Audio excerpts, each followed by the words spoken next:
We have food from, Europe, Eastern Europe.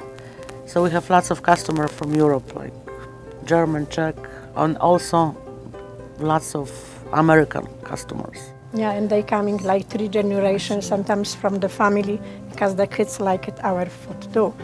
Make it them like they thinking about the old country, like home.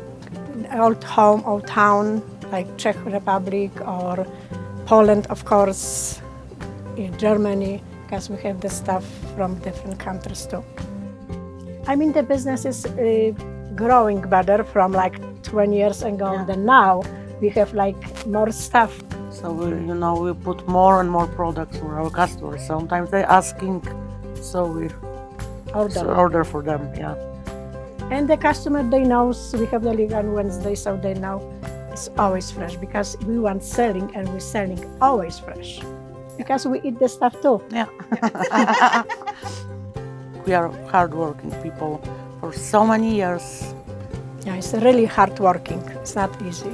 This is a great surprise for us. Absolutely, for 100%. We want to thank you, our customers. They coming for so many years.